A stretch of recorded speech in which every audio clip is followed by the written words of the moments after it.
Hello my dear viewers. In this video, we are discussing about Indian religious situation before the existence of Virashaivism. Let us start.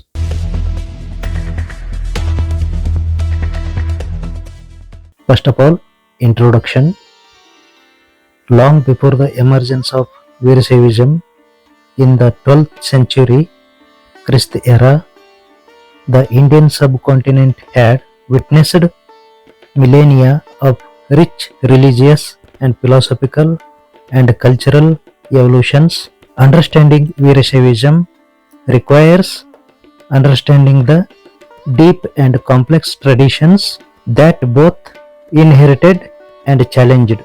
This study will explore the historical backdrop against which Virashaivism arose, covering the ancient indigenous beliefs and Vedic religion, Shramana movement, early Shaivism, and the Bhakti traditions, and the socio-political conditions that demanded the religious innovations. Through detailed explorations of pre-Virashaiva traditions, we will see how ideas about personal devotion, social justice, critics of caste, and mystical union with the divine evolved, which forming the fertile soil in which Virashaivism could grow.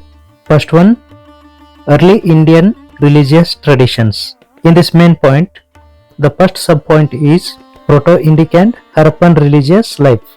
The earliest religious life in India can be glimpsed in the archaeological remains of the Indus Valley civilization from 3300 to 1300 before Christ era.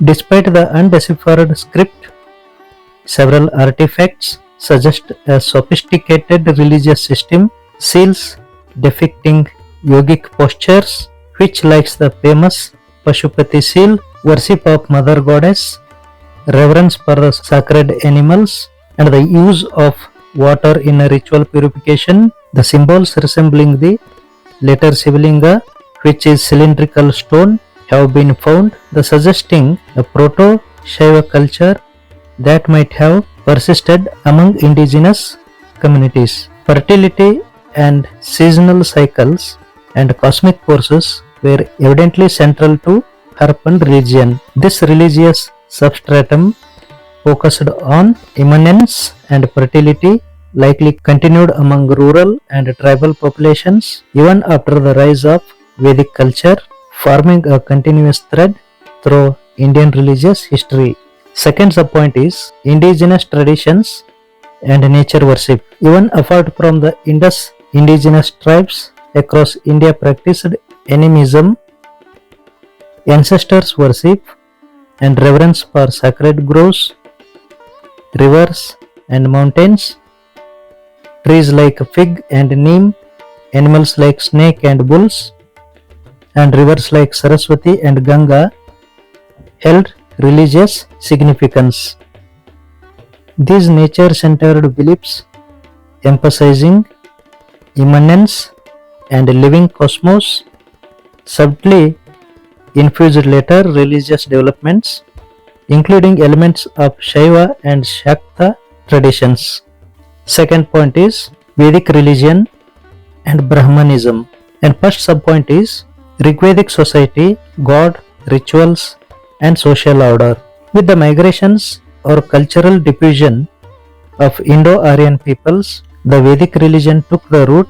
The Rigveda, the oldest Indian scripture, reflects a dynamic society oriented around the rituals, which means yajnas, that maintained cosmic and social order, which means Rita. The gods like Agni or fire deity, Indra or storm deity, Varuna or cosmic order keeping deity, and the others were invoked through the sacrificial rites conducted by specialized priests. Rituals ensured prosperity, rain, victory, and social stability. The Varna system, which means priest, warriors, and merchants, laborer, started to form in this period, initially more functional then rigid. And second subpoint is the rise of Brahmanical orthodoxy. Over the time period, rituals grow more complex and the role of Brahmins priesthood become increasingly central. The later Vedic texts, which are Brahmanas, elaborated, intricate rituals believed to control cosmic forces themselves. Social hierarchies hardened and spiritually authority was monopolized by priestly class. Religion increasingly became external and hierarchical. To attain the prosperity, one needed the ritual expertise but not personal devotion. This system sowed the seed of future challenges from renunciatory and devotional moments. Third main point is Upanishadic philosophy and internalization of religion. In this, first subpoint is early Upanishads seeking inner truth. Between 800 to 500 before Christ era, a profound shift occurred.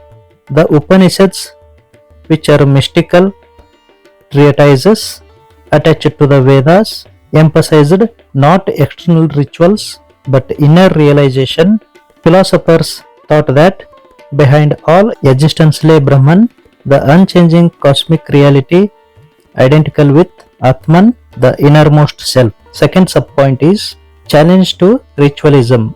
Instead of performing elaborate sacrifice, the true seekers was urged to realize the identity of self and cosmos through the meditation, more discipline, and inner knowledge, which is known as jnana. This internalization marked a profound critique of ritualism and laid the groundwork for later bhakti and mystical traditions, which includes those that would deeply influence Virashaivism.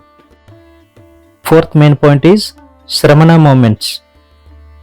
And first subpoint in the Shramana movement, definition and character.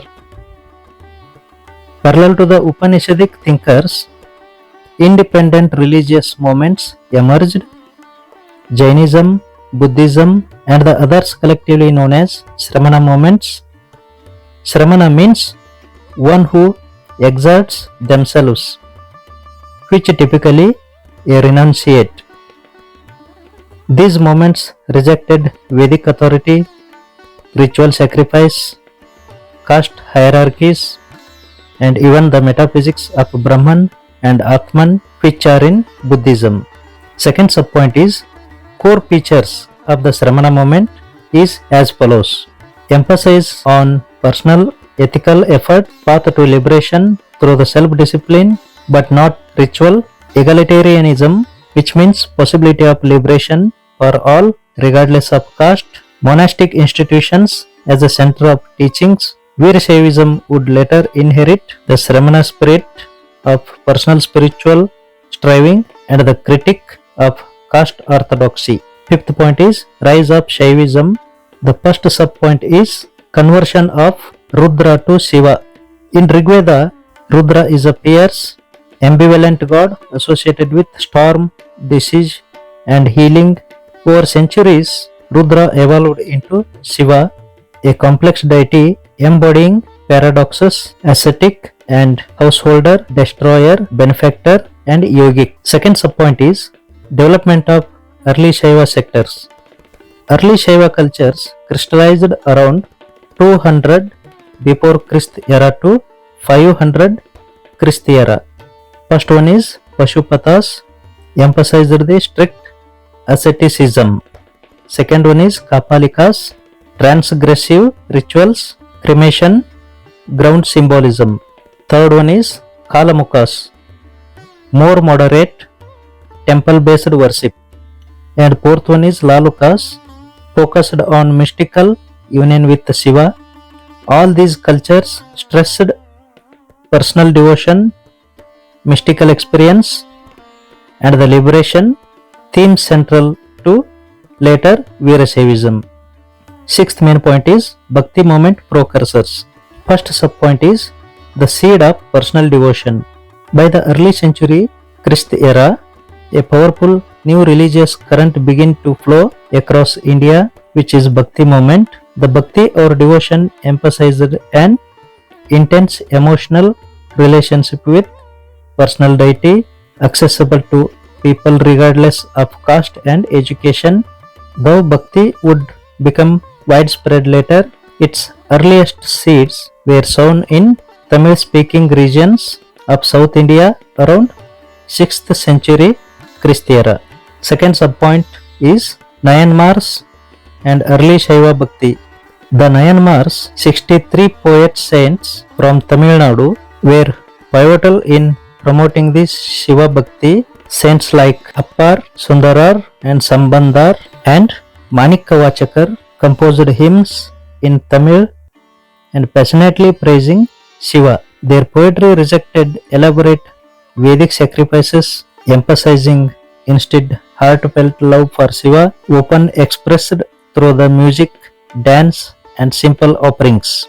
The Nayanmars preached that the social status was irrelevant to one's devotion. Saints arose from all strata, from Brahmins to untouchables. This democratizing tendency anticipated a key feature of Virashaivism. Third point is Alvars and Vaishnava Bhakti. Parallel to the Nayanmars, where the Alvars and Vaishnava poets saints devoted to Vishnu, their compositions, which are Divya Prabandham, emphasized emotional surrenders, which means prapatti to God, challenging ritualistic orthodoxy. Thus, in South India, long before the formal rise of Bhakti across the North India, an atmosphere was developing where personal devotion and vernacular expression and the social inclusivity were becoming religious norms. Seventh main point is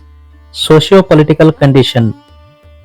First subpoint is caste stratification. By the early medieval period, 600 to 1100 Christi era, Indian society had developed highly rigid caste hierarchies. The Brahmanical orders, increasingly marginalized than the large sections of society, are Shudras and tribal communities. Temple-centric religions, while offering some public spiritual services, were often bound up with social inequalities, with ritual privileges restricted by caste. Second subpoint is the role of women and marginalized groups. The women, particularly non-elite women, found few opportunities for religious leaderships. Marginalized communities were included from Vedic education and temple participation. Thus, growing section of society, merchants, artisans, farmers, women, and other caste groups sought a more direct egalitarian religious experience. This yearning created the conditions for radical religious reforms. Third subpoint is urbanization and merchant classes. The growth of towns and trade networks, especially in the Deccan and South India, created the rising mercantile class.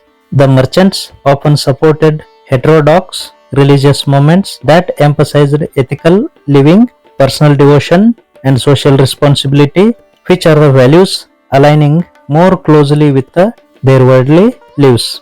The economic rise of non-elite groups thus coincides with religious movements questioning Brahmanical supremacy. Eighth main point is philosophical foundations before Virashaivism. The first subpoint is prevailing systems. By the early medieval period, multiple philosophical systems thrived, which are as follows. First one, Vedanta, which interpreting the Upanishads to explain the nature of Brahmana and Atmana. Second one is Sankhya, which are dualistic philosophy of Purusha, which means consciousness, and the Prakriti, which means the nature. Third one is Yoga. It is practical method for spiritual liberation through the discipline. Fourth one is Nyaya and Vaisheshika. These are logical and atomistic worldview. Fifth one is Mimamsas, which are focused on authority of Vedic rituals. These schools engaged in sophisticated metaphysics, debates, but were often inaccessible to common people. Second subpoint is critics of ritualism and caste. Within the philosophical circles, critical voices had emerged, notably in Shaiva and Shakta Tantrism, against the blind ritualism and social hierarchies. Philosophers and mystics argued that personal experience of the divine was superior to external compliance with the caste and the ritual. This philosophical ferment would influence Veerashaiva thinkers like Jedar Dasimaya, Basavanna, Allama Prabhu, etc., who emphasized experience or anubhava over ritual and scripture. Third subpoint is influence of Tantrism. Tantra, often mischaracterized but crucial to Indian spirituality, which introduced idea of the followings. First one is the body as a sacred vessel. Second one is direct transmission of spiritual powers, which means Shaktipata. Third one is the worship of Shiva and Shakti as a immanent realities. And the fourth one is inner transformation through esoteric practices. Many early Shaiva cultures, especially Kalamukas and Kapalikas, observed tantric practices, making the spiritual path accessible beyond Brahmanical elite structures. Ninth main point is Lingayata proto-elements. The first subpoint is Linga worship in rural communities. Independent of Brahmanical traditions, rural and tribal communities across India had long worshipped lingas, which are naturally occurring stones or fashioned symbols representing divinity. For many, the linga was not a symbol but the deity itself, which means present, living, and responsive. The portable lingas were worn around the neck or carried on the person, enabling the constant and personal connections to the divine. This practice blurred distinction between sacred and secular, the temple and the world. This deeply personal relationship with linga anticipated the Ishtalinga worship of later Veerashaivas. And second subpoint is Shivalinga as a personal deity. In contrast to the large temples with elaborate rituals, village shrines emphasized intimacy, simplicity, and immediacy in worship. The idea of God dwells within the self as the linga rather than only in external images. The idea that God dwells within the self as a linga rather than only in external images had already permeated folk religiosity. Thus, Virashaivism emphasizes on wearing and worshipping the linga on one's neck grew organically from centuries of grassroots spiritual practice. 10th main point is direct precursors of Virashaivism. First subpoint is Kalamukas and Pashupatas. The Kalamukas and the Pashupatas, influential Shaiva cultures active between 600 to 1100 Christi era, which offered organized forms of Shaiva devotion mixed with the strict ethical codes, asceticism, and sometimes tantric practices. Kalamukas stressed austerity, equality among the devotees, and the spiritual discipline over ritualistic orthodoxy. Pashupatas emphasized social withdrawal, yoga, and inner purity. These cultures often operated outside Brahmanical control and sometimes challenged caste norms. The Lord Basava, the founder of the organized Veerashaiva movement, likely drew from these following models. First one, ethical community life. Second one, direct devotion to Shiva. Third one, inner experience over outer rituals. Fourth one, rejection of caste-based discrimination. Second subpoint is anti-caste and anti-ritual currents. From Tamil Nayanmars to the Deccan Kalamukas, a strong undercurrent of protest against casteism and the ritual formalism flowed across South India. These moments proposed the followings. First one, true worth lies in inner devotion and ethical living, but not on the birth. Second one, rituals are secondary. Third one, access to God must be universal. This created the intellectual, social, and emotional climates in which Virashaivism could arise not as a mere culture but as a revolutionary religious community. Finally, conclusion. Before the Virashaivism, Indian religious history had traversed a vast arc from the nature worship of Harappans through the ritualistic sacrifices of the Vedic age to the philosophical introspection of the Upanishads, the renunciatory fervors of Shramana traditions, and the passionate devotion of the Bhakti poets. Along the sides, these developments were growing critics of the caste hierarchies and ritualistic formalism. Shaivism in its myriad form evolved from the fierce Rudra of Rigveda into personal compassionate image of Shiva, offering the vision of God accessible to all. Socially, the frustrations of marginalized groups, the aspirations of rising merchant class, and the spiritual needs of everyday people coalesced into the demand for religion that was personal, ethical, and egalitarian and immediate. Thus, when Basava and his contemporaries appeared in 12th century Christ era Karnataka advocating the followings. First one is direct worship of Shiva through the Ishtalinga. Second one is equality beyond caste and gender. Third one is work as a worship. Fourth one is inner spiritual experience, which means Anubhava. They were not creating religion from nothing. They were channeling centuries of religious yearning, philosophical critics, social resistance, and the devotional innovations into a new organized spiritual revolution that is Virashaivism. Thank you.